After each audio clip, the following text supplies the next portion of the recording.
Parashat Shoftim. Shabbat Shalom, eu sou a Morachayá. Estamos de volta no nosso canal Mahanaima. Hoje vamos estudar Parashat Hashavua, a Parashat Shoftim.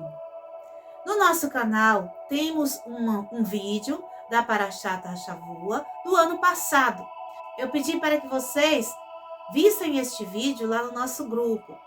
E no grupo surgiu uma indagação sobre as 3 cidades-refúgio, as cidades onde o assassino, que matou alguém sem querer, pudesse fugir. Então vamos complementar o nosso estudo. Além das sabedorias que já levantamos naquele vídeo que pedi para que vissem, vamos falar um pouco das cidades-refúgio, que ficou bastante resumido no outro vídeo. Para isso, vamos fazer a leitura do texto referente a elas, que se encontra em Devarim 19, a partir do verso 1. Vamos fazer a leitura? Quando Adonai teu Elohim exterminar as nações, cuja a terra Adonai teu Elohim te dá, e as herdares e habitares nas suas cidades e nas suas casas, separarás 3 cidades no meio da tua terra, que o eterno teu Deus, Adonai teu Elohim, te dá para herdá-la. Prepararás o caminho e dividirás em 3 partes a área de tua terra que Adonai teu Elohim te fará herdar. E isto será para que todo homicida fuja para lá. E este é o caso do homicida que poderá fugir para lá e viver. Aquele que ferir seu companheiro sem saber, a quem não odiava, nem de ontem e nem de anteontem. E aquele que for como seu próximo na floresta para cortar uma lenha, e resvalar de sua mão com o machado que ia cortar a lenha, saltar o ferro do cabo e encontrar o seu próximo, e este morrer, ele fugirá a uma destas cidades e viverá. Para que não suceda que o vingador do sangue persiga o homicida, quando se inflamar seu coração, e o alcance por ser longo o caminho, e o fira de morte, e ele não era merecedor de morte, visto que não o odiava, nem de ontem, nem de anteontem.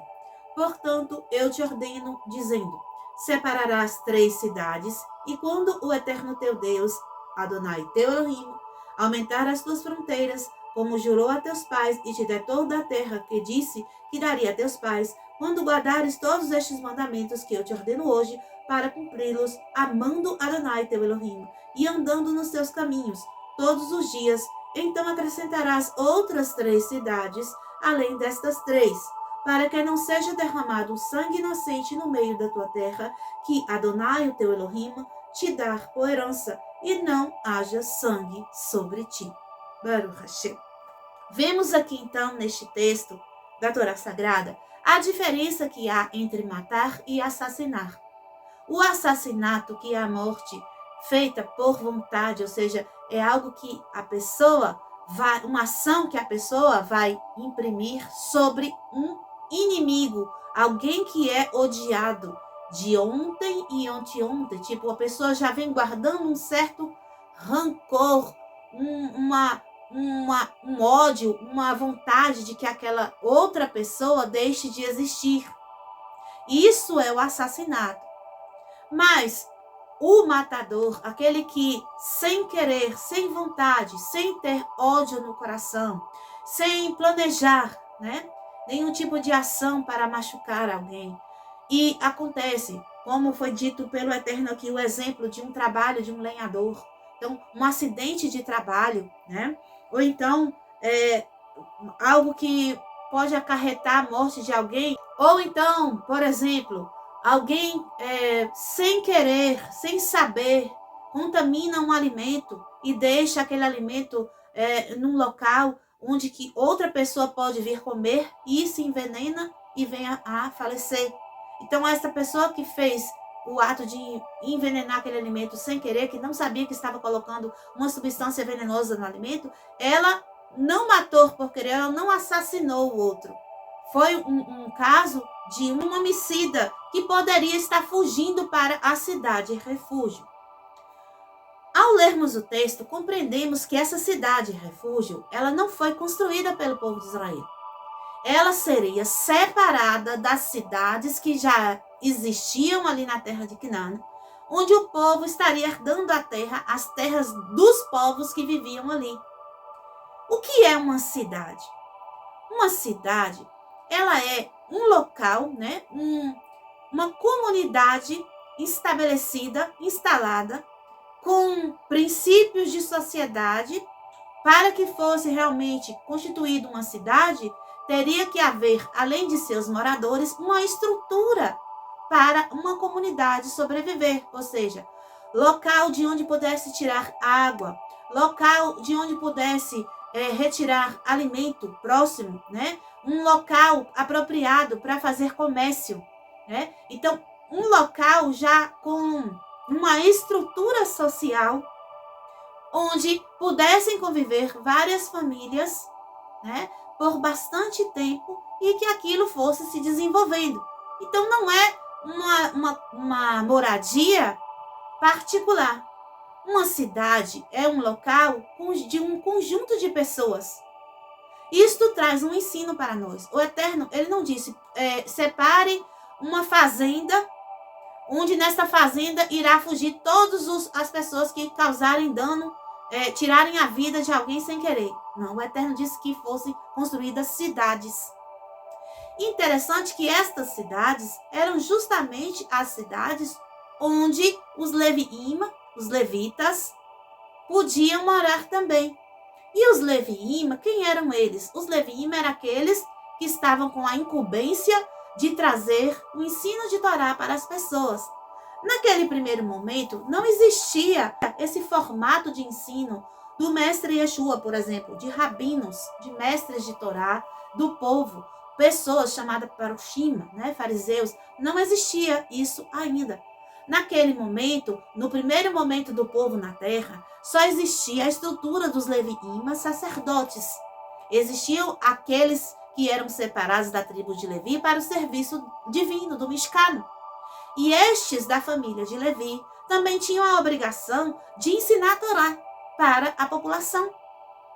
Então, nestas cidades que eram para ser separadas, que foram separadas, que seriam 3, né? O Eterno bem disse, 3 cidades vocês vão separar. Uma no norte, uma no meio da terra, né? Na parte central do país, e uma no sul. Por quê? Porque caso a pessoa acontecesse a tragédia no sul do país, daqui que ela subisse até o norte para se esconder, poderia, pelo meio do caminho, ser morta pelo vingador. Então, o Eterno teve este cuidado, essa atenção de deixar cidades espalhadas. E ele disse, quando a terra for mais conquistada por vocês, vocês vão separar mais 3 cidades. 3, a gente sabe que está ligado a uma questão de um padrão, onde eu trago uma firmeza, uma verdade, né? Algo que eu vou juramentar. Então, estas 3 cidades de início seria espiritualmente um juramento feito entre o assassino que assassinou sem querer, o homicida que praticou o homicídio sem querer, e Hashem, no sentido de eu vou agora aprender a ter mais cuidado ao lidar com o próximo.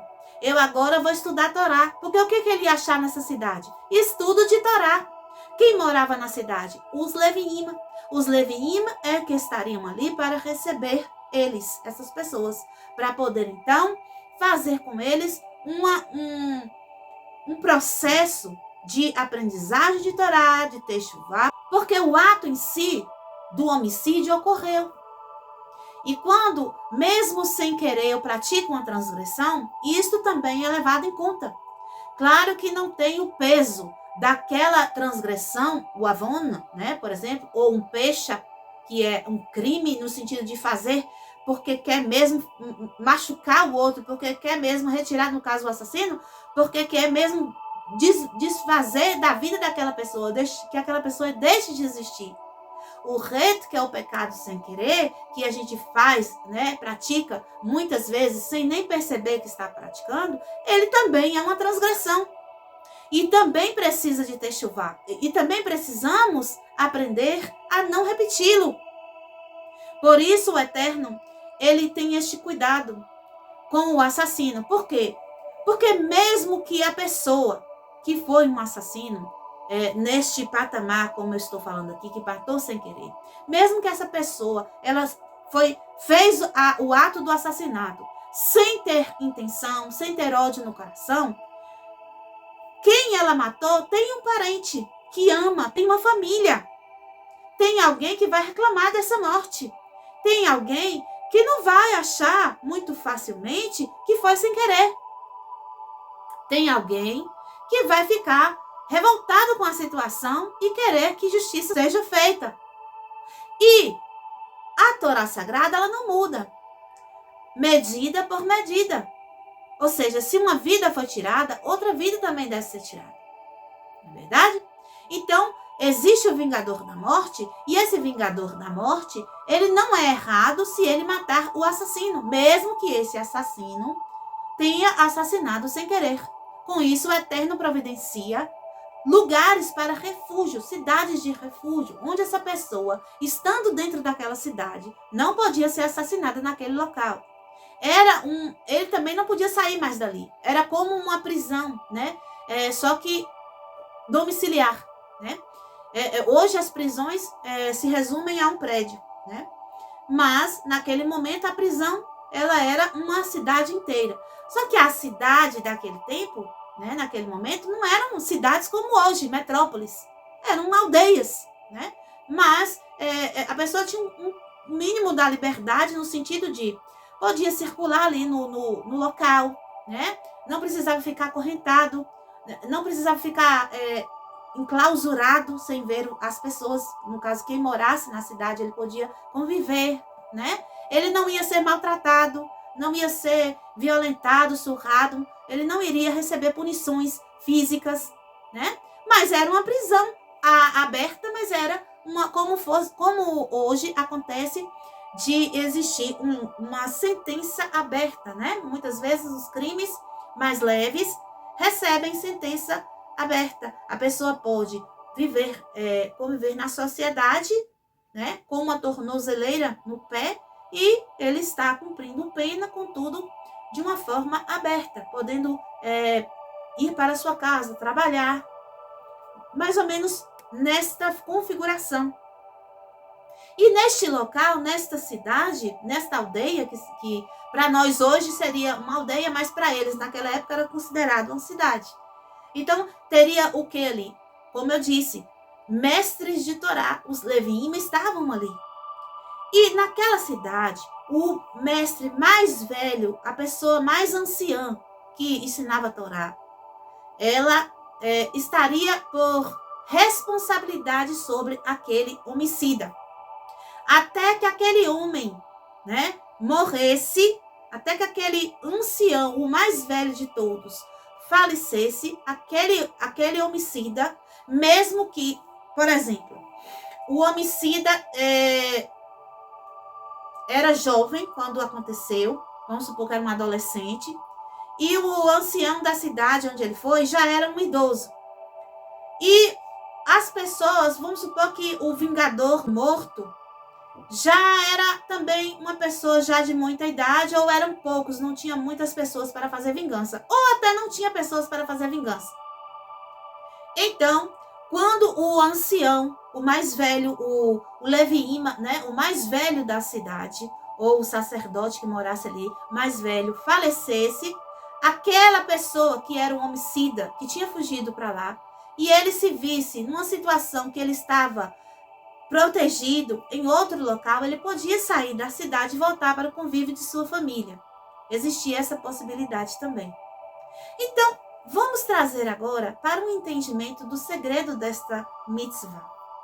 Porque toda mitzvah tem um segredo para a nossa própria alma, a nossa própria evolução espiritual, o nosso próprio crescimento para nós mesmos. Quando nós estávamos na idolatria, porque existem 3 pecados que nós devemos morrer e não fazer, porque são pecados de careta, os pecados mais severos que tem. Entre eles está o homicídio, o assassinato, a idolatria e as relações sexuais ilícitas, certo? Eu vou citar aqui a idolatria. Quando nós estávamos na idolatria, só que praticando a idolatria sem querer no seguinte, nós não tínhamos a consciência da idolatria, Nós estávamos a praticar a idolatria pela ignorância, porque os nossos antepassados mais modernos foram sequestrados pela religião idólatra e nos ensinaram a sermos idólatras, e nós entendíamos que o que nós fazíamos não era idolatria. Para a gente aquilo era um culto ao verdadeiro Deus, ao Criador. Nós estávamos então na mesma situação deste homem, desta mulher, deste homicida que matou sem querer. Então o Eterno providenciou para nós aldeias, cidades de refúgio. Hoje nós temos como nos congregar, nos reunir e aprender com os sábios de nosso povo, com aqueles que têm Torá Sagrada, aqueles que já vieram de uma linhagem onde não cometeram esse tipo de averoto.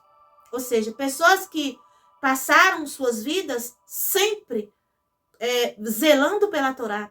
Pessoas que estudaram Torá desde que nasceram, os grandes sábios de nosso povo. Hoje, nós temos a oportunidade dada pelo Eterno de nos refugiarmos nos locais de estudo onde estes anciãos, onde estes sábios da Torá vão nos ensinar a Torá, vão nos fazer sentir na pele a necessidade da Teshuvá, vai nos ensinar a como movimentar o mundo espiritual em favor de nós conseguirmos perdão do Eterno. Não é verdade? A mesma situação. Então hoje, você, estamos numa cidade de refúgio. Até que o ancião faleça, nós temos que ficar aqui, porque senão podemos ser atacados pelo vingador do morto. Não é verdade? Existem adversários invisíveis que nós, por termos esta prisão temporal que é o corpo, não percebemos. Mas nós, com estes olhos de carne, só vimos 1% da realidade. Existe ao nosso redor nuvens de testemunhas espirituais, de todos os tipos, positivos e negativos. E o objetivo deles é nos matar. O que quer dizer isso, que ele quer nos matar? Eles querem fazer a vingança do morto. Eles querem que nós paguemos pela idolatria que praticamos, que nós paguemos pelo assassinato que praticamos, que nós paguemos pelas relações ilícitas que praticamos. E eles têm razão em nos cobrar. Por quê? Porque a realidade que eles vivem, que é a realidade espiritual, se chama mundo da verdade. Lá tudo está muito claro. Eles não estão presos no mundo físico. Aqui é tudo muito difícil para a gente compreender, porque o mundo físico, como eu disse, é apenas 1% da realidade. Mas antes de nós entrarmos no corpo físico, nós estávamos lá com eles.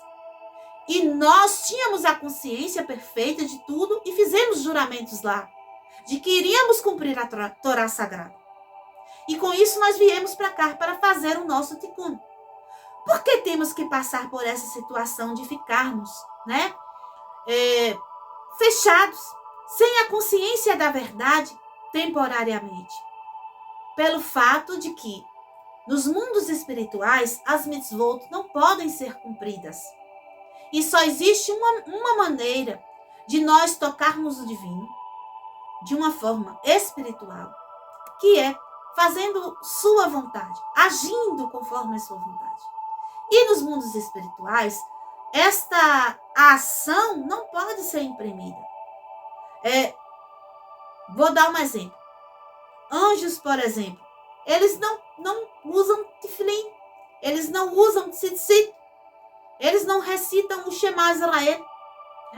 Os anjos, eles trazem recados, apenas isso. Eles trabalham no sentido de trazer recados. E os trabalhos dos anjos, a gente sabe também, que cada criatura tem, então, um malar que é responsável para que aquela criatura se desenvolva, cresça. Então, ele é um vigia, ele é um guardião, É alguém que vai estar próximo a uma criatura, qualquer uma das criaturas que seja que o Eterno criou, e fazer com que aquela criatura faça o seu papel, Então, o trabalho dos anjos, vamos botar assim, é de vigilância, é de trazer mensagens, mas agir, não. Inclusive, até a questão da fala, nos mundos espirituais, não se é ouvido vozes. A voz só acontece aqui. Então, a gente, vê falar assim que os anjos cantam. Os anjos cantam, mas a percepção do som da voz dos anjos, nós só podemos ter aqui neste mundo. Dos mundos superiores é algo mental. Quem já viu alguém dar um depoimento de EQM, que é aquela situação que a pessoa fica entre a vida e a morte, e ela tem experiências nos mundos espirituais.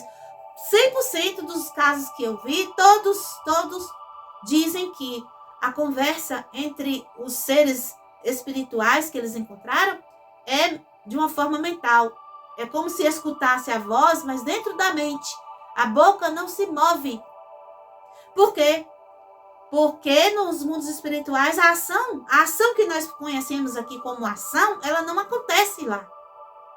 Por isso que é dito por Shlomo, que depois da morte do Sheol, não tem mais como, várias ações cessam, as ações cessam. E só tem uma maneira da gente consertar o que se quebrou lá no Gan Eden, que é fazendo as mitzvot.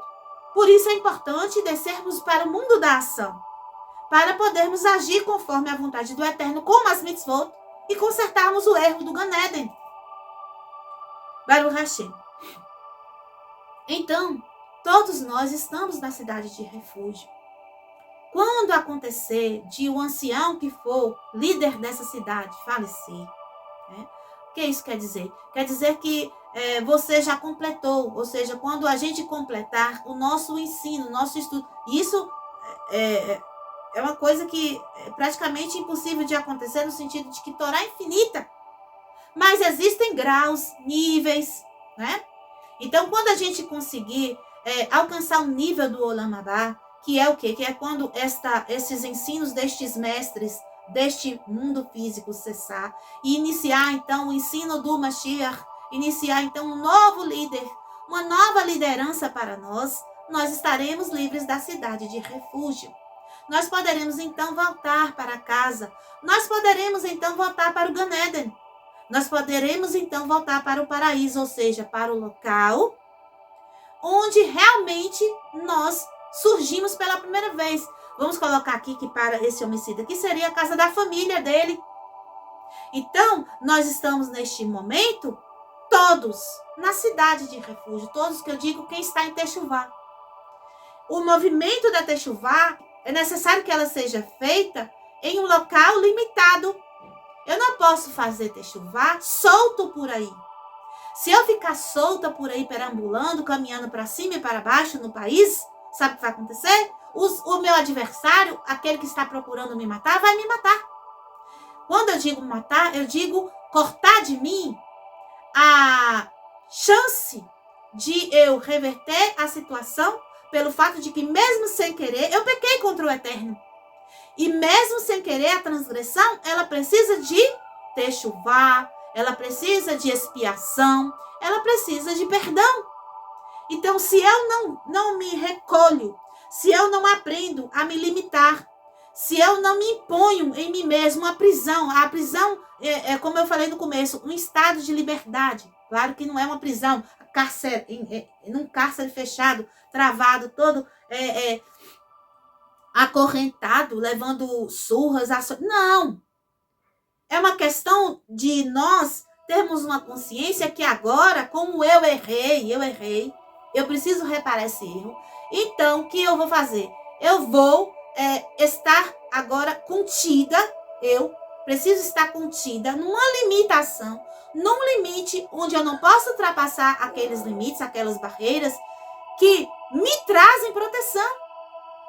Então, eu preciso agora, o que é dito não para não fazer, que é este muro, que é esta limitação, eu não posso quebrar este muro. Eu não posso quebrar a mitzvot. Eu preciso agora compreender que eu tenho que ficar mesmo realmente ali segura, contudo, dentro do limite da cidade refúgio. Então, vou dar um exemplo prático. Quando eu quero estar em Techuvá, por conta de que eu sei que eu pratiquei idolatria, a mitzvah que está mais ligada a isso é o cumprimento do Shabat. O cumprimento do Shabat é uma limitação, uma cidade-refúgio para o meu pecado de idolatria.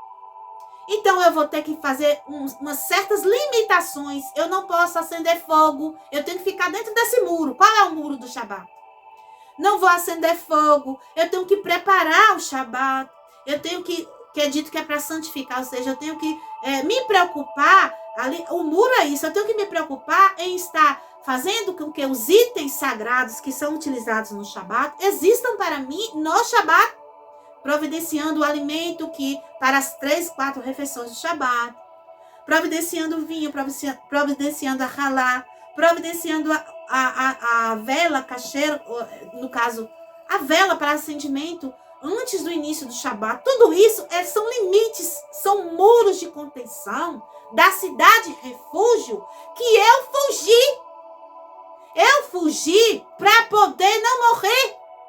Porque se eu continuasse, depois de eu ter matado, se eu continuasse, depois de eu ter praticado idolatria, se eu continuasse solta, depois de eu ter praticado relações ilícitas, o Satã, os anjos de punição, aqueles que são os promotores espirituais, os acusadores, eles iriam me perseguir até me matar.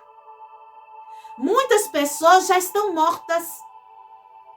Estão andando, respirando no corpo físico, comendo, bebendo, vivendo no corpo físico, trabalhando, mas a alma já morreu, já foi cortada, já foi destruída pelos anjos de destruição, os anjos de punição da promotoria celeste. Por quê? Porque praticaram pecados como este de homicídio, que destes 3 pecados, como eu falei, por que o homicídio é citado aqui? Porque o homicídio ele vai trazer a essência destes pecados que não pode de jeito nenhum fazer. Porque, de qualquer forma, quando eu faço idolatria, eu estou matando. Matando quem? Matando o eterno dentro de mim. O eterno não morre. Mas a consciência de que ele é Deus, eu estou matando. Quando eu pratico relações sexuais ilícitas, eu estou matando eu mesmo. Eu, como um ser humano, estou me rebaixando como uma besta, como um animal. Quando eu mato o outro, eu estou matando a mim mesmo. Por quê? Porque, no final das contas, todos somos Adão. Eu estou matando Adão. Adão sou eu. Entende? Então, o assassinato, ele está resumindo os 3 pecados capitais. E é até interessante porque o Eterno pede para separar 3 cidades. Porque são 3 pecados capitais. Né? Então, hoje você que está aqui no canal comigo, na Mahanaim, você está contido numa cidade refúgio. A Mahanaim. E na Mahanaim existe paredes de contenção para que você não escape dali. Qual é a parede de contenção da Mahanaim? Mantermos os mandamentos do Eterno. Devarim 6:25. Praticar Tzedaká, a justiça verdadeira. Qual é a justiça de Tzedaká verdadeira? Cumprir cuidadosamente todos os mandamentos que foram ordenados pelo Eterno. Esta é a cidade refúgio Mahanaim. Esta é a cidade refúgio que você está hoje. E qualquer outra congregação judaica, onde a Torá do Eterno é dita como lei, existe então muros, paredes contendo ali os Yehudi, os israeli, as pessoas que fizeram techuvá, que estão em techuvá, que fugiram para lá para não morrer na mão do acusador. Baruch Hashem. Então, Baruch Hashem, agradecemos ao Eterno por mais um mandamento perfeito. A Torá é perfeita. O Eterno, ele não diz nada que não tenha uma valia preciosa e enorme para a nossa vida. Tanto na fisicalidade, na questão implícita ali, no entendimento simples do mandamento, quanto no espiritual, no segredo, na comparação. Não é isso que nós fazemos com a nossa própria vivência. Ou seja, não fuja da cidade. Esta é a lição. Qual é a lição de hoje? Se mantenha na cidade até que os sábios que moram ali faleçam, até que a liderança ali deixe de existir. Então, até que o Mashiach volte, permaneça em Mahanaim. Permaneça na sua sinagoga judaica.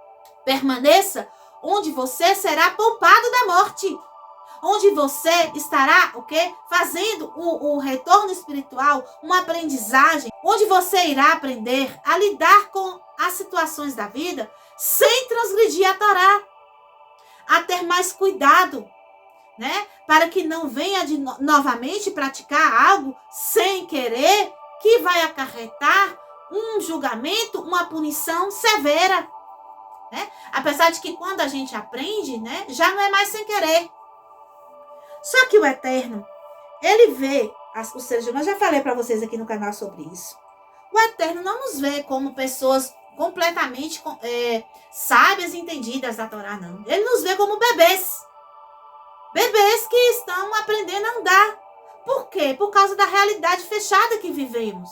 Como eu disse, repito, 1% temos acesso neste mundo. Então o Eterno sabe que para a gente não é tão fácil assim, né? A gente sabe lá quando a questão dos anjos, né, que eles quiseram descer para cá, a Azazela, ela quis descer para cá e trazer o Samermen para cá com ela. Ela disse o que para o Eterno? Ela falou, não, olha, eles estão lá bagunçando, esculhambando tudo, manda a gente. Manda a gente, porque a gente não vai fazer isso.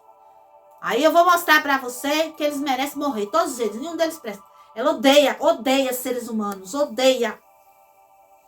Mas ela falou, olha, lá não é aqui. Aqui você vê tudo. Lá você não vê nada. Você cair lá, você não... Não, eu vou. Chegou aqui, fez milhares de vezes ações piores do que o ser humano. Não é verdade? Porque o próprio ar daqui, ó, o ar, ó. A gente fala que o Eterno é ruach, é vento. Gente, não é esse ar que você tá respirando, não. Não. Esse aqui, não. Ele é aquilo que é impresso dentro da pessoa. É algo que vai até a ponta do nariz e não sai daqui, ele continua aqui, porque é o que dá vitalidade, ó. E ele fica circulando dentro do corpo da pessoa. O Ruach HaKadosh, ele fica limitado, não é limitado, falar a palavra limitada errado para Deus. Ele fica contido na criatura aqui. Por quê? Porque esse ar aqui, ó, que você está respirando, é Shed. Certo? O vento é espíritos. Claro que pode ter um espírito para o bem, pode. Pode ter um espírito que é positivo, pode. Mas, infelizmente, a gente sabe que as práticas de Averot neste mundo, nesse momento, são maiores do que as práticas de Mitzvot. A gente respira o demônio. Entende? Por isso que quando você precisar fazer um exorcismo de uma pessoa que está com uma situação muito difícil, que está mesmo com muitos espíritos malignos, pega essa pessoa e se ela não quiser deixar você mergulhar ela completamente na água, porque ela pode se afogar ou porque ela está muito violenta, mas coloque ela sobre um barco, uma balsa ou um barco, alguma coisa que tenha bastante água ao redor, que vamos botar assim, que não tenha como passar a terra. E aí você joga água nela. Se ela deixar mergulhar, melhor. Por quê? Porque a água vai impedir o ar. O ar é que tem as coisas. Entende? Então, se você ficar no barco com essa pessoa, recitando Telim 91, e molhar essa pessoa, molhar, e se ela deixar ficar mergulhada na água, melhor ainda. Sai tudo, não fica nada. Por isso o mikvé purifica. Porque a água, os sábios dizem, faça sem roupa. Porque é para pegar qualquer dobrinha assim do corpo, ó, sem anel, para poder qualquer parte do corpo mergulhar na água e o ar não tocar. Porque é o ar que traz. É o vento que traz. Entende? Então, compreenda que o Eterno, ele só quer o nosso bem. A Torá foi dada para que nesta realidade fechada que nós vivemos, neste lugar, nessa caixa trancada de ferro que a gente está, a gente consiga vida. Para isso a gente tem que obedecer. A gente tem que compreender o código da Torá e seguir o código da Torá. Baruch Hashem, vamos ficar por aqui, né? Eu peço vocês, não assistiram o vídeo da Parashat Shoftim do ano passado, assistam, porque está realmente bem recheado de compreensões e entendimentos. Lá eu falo de várias questões da Parashá. Hoje eu vou ficar só na cidade de refúgio, certo?